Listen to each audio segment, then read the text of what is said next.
Hello. Today I want to walk you through one of A3J Group's ninja solutions called OxR. OxR was built to be an online EAM request system. We've worked with clients for years, and one of the biggest complaints from end users is that Maximo can be overwhelming when creating a work order or create an asset, and they don't know what information is needed. Taking that feedback from our clients, we've created OxR. OxR allows end users to submit work requests or asset requests by filling out a simple, easy-to-follow form. From our main menu, we'll select OWR, or Online Work Request. You'll see here the first thing we want to ask is the affected site or the affected person. If your organization has multiple sites, you can change it at this point. If the affected person is not who is logged in and is submitting the request, the affected person can be changed. The next step in the process is asking where is the problem. You can choose between locations. You can also toggle between locations and assets. At the top, we have the search option, so you can easily search for where you're looking for. Today, we're going to look at a conference room. Step 3 is what type of request.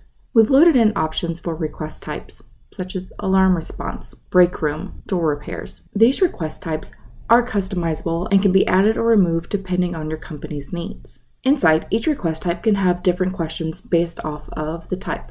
Today we're going to look at a conference room setup. Now we're on to step 4, additional information for the conference room setup. There are some fields that map directly to fields in Maximo, such as summary will map directly to the description, and target completion date will also map to the target finish date. You can choose a date, but you also have the ability to set the time.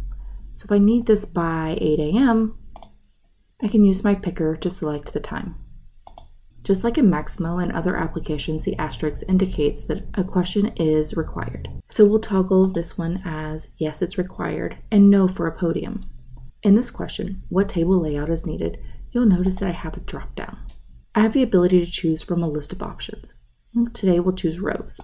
Here, for this question, the minimum number of tables, I have the input field.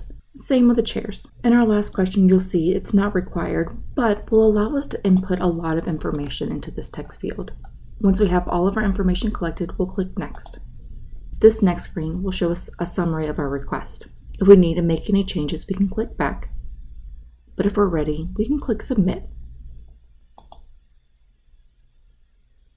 You'll see here our work request has been created. If we click into it, we can see some additional information, including that the status is in waiting approval. Let's go into Maximo and see how this looks. In Maximo, you can see that our description came over as well as our location. But since the questions we answered do not map to any field inside of Maximo, they are stored in the long description. In the long description, you can see the questions such as the category and the answer selected. Is a projector needed? True. And is a podium needed? False. It lets us know what the layout type was going to be, the minimum of chairs and tables, as well as our additional information. I want to show you what happens if we initiate the work order and change it to in progress, and if we add in a log. Logs that are added to the work order can also be displayed in OxR. Let's switch over now and see how it looks. If we look now at our request, we can see the status has changed to in progress. We can also see a log that has been added. The requester also has the ability to add in logs themselves. Once a work log is submitted through OxR, it's added in OxR, and we'll hop back over into Maximo to show that as well. Hopefully this shows how easy it is for an end user to submit a work request while also providing all of the important and necessary information for the work to be completed quickly and efficiently.